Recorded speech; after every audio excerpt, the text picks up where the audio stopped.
Hi welcome back. अब हम start करेंगे 8.5 के एमसीक्यूज क्वेश्चन जो प्रीवियस ईयर में आए हुए हैं। ठीक है, तो यहाँ पर बोला है कि अच्छा उसके पहले हमें ये समझना है कि लीनियर डिफरेंशियल इक्वेशन में क्या होता है कि यहाँ पर तुम्हें D Y by D X दिया होता है plus P Y equal to Q दिया होता है। जब ऐसे फॉर्मेट में कोई टर्म हो और तब तुम्हें इंटीग्रेटिंग फैक्टर फाइंड करना है, इंटीग्रेट फैक्टर, तो उस केस में इसका आंसर होता है E integration of P D X. Okay, और जब ऐसे फॉर्म में आंसर हो, फॉर्मेट हो D X by D Y plus P X equal to Q, तो उस केस में इंटीग्रेटिंग फैक्टर का फॉर्मूला जो होता है वो होता है E integration of P D Y. अब यहाँ पर ये तो ठीक है, क्यू तुम्हारा कुछ भी हो सकता है, ये एक्स जो होगा, ये पी जो होगा, ये कोई वाई का फंक्शन होना चाहिए। ठीक है, फंक्शन ऑफ वाई। अगर ये y है तो ये जो p होना चाहिए ये फंक्शन ऑफ क्या होना चाहिए, x होना चाहिए। ठीक है, अगर तुम्हें ये नहीं समझ में आया तो कोई इशू नहीं है, यहाँ पर ध्यान देते हैं। तो ये है तुम्हारा इक्वेशन और इसने बोला है the integrated factor of this equation is -x। तो हम निकालते हैं और देखते हैं कि सही है क्या। तो अगर हम देखें ध्यान से तो ये वाला जो इक्वेशन है वो इस वाले से मैच कर रहा है। ठीक है, D Y by D X की जगह पर D Y by D X दिया हुआ है, वाई की जगह पर वाई दिया हुआ है और p जो है वो है 1/x। तो यहाँ से p की जो वैल्यू है वो है 1/x। ठीक है, हमें बस p की वैल्यू फाइंड करनी है। हम क्या करेंगे, इंटीग्रेटेड फैक्टर के लिए फॉर्मूला क्या है, ऐसे वाले टाइम पे ऐसे किसी फॉर्मूला क्या होता है, e की power integration of P D x. ठीक है, दिस इज इंटीग्रेशन, तो e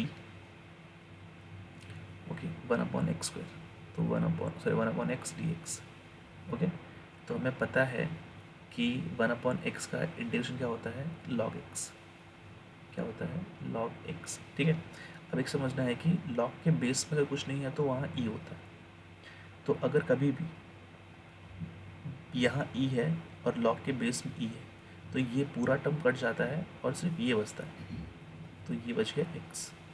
तो इसका इंटीग्रेटर फैक्टर जो है वो x आता है, लेकिन उन्होंने क्या बोला है, the integrating factor of this is -x। But हमारा आंसर क्या है, x, तो ये क्या होना चाहिए, फॉल्स।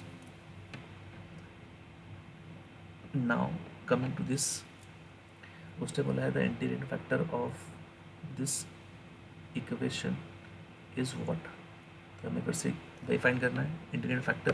ठीक है, तो हम क्या करेंगे, वही सेम चीज़, ये वाला जो पार्ट है वो इस वाले से मैच कर रहा है, तो पहले हम p फाइंड कर लेंगे। तो p क्या होता है, ध्यान देंगे, तो y के बाजू जो नंबर होता है वो p होता है, तो यहाँ p की वैल्यू कितनी है, 1/x। तो आई एफ फाइंड करना है, तो फॉर्मूला क्या, integration of P D x. अभी जिसमें सॉल्व किया है इसको, p की वैल्यू कितनी है, 1/x डी एक्स। 1/x का इंटीग्रेशन कितना होता है, log x। अब इसके बीच में कुछ नहीं हो तो कितना होता है e, तो जब ये और इसकी पावर वाला e सेम हो काट देंगे, क्या बचेगा, x। तो इंटीग्रेटिंग फैक्टर क्या बन गया, x। तो इसका आंसर क्या आना चाहिए, x। ओके, अब यहाँ देखते हैं, सेम इंटीग्रेटिंग फैक्टर फाइंड करना है अपने को। तो अभी फिर से ये इसी वाले टर्म में है, किस वाले टर्म में, D Y by D X plus P Y equal to की वाले टर्म में। ऐसे केस में इंटीग्रेटिंग फैक्टर फॉर्मूला क्या होता है, e की पावर पी डी एक्स। तो पहले क्या फाइंड करना है, p क्या होता है, y के पहले नंबर, तो यहाँ y के पहले कुछ नहीं तो कितना है, 1। तो p की वैल्यू कितनी है, 1। तो इंटीग्रेटिंग फैक्टर का फॉर्मूला क्या आएगा, e p डी एक्स। तो e p की वैल्यू 1 है तो dx, 1 का इंटीग्रेशन कितना होता है, x, तो ex। तो इसका इंटीग्रेटिंग फैक्टर कितना आ रहा है, ex। कोई ऑप्शन है ex, जस्ट टिक कर दो, दिस ऑप्शन, दिस। यहाँ से फिर से वही चीज़, ये जो है उसने कहा है कि इसका जो इंटीग्रेटिंग फैक्टर है वो e की पावर -x आता है। लेट्स चेक, इसी से मैच कर रहा है तो p निकाल लेते हैं। p क्या है, y के पहले, तो y के पहले इस बार नेगेटिव दिया हुआ है तो -1। तो p सॉरी इंटीग्रेटिंग फैक्टर का फॉर्मूला क्या होगा, e p dx। तो यहाँ क्या आएगा, e p की वैल्यू कितनी है, -1 dx।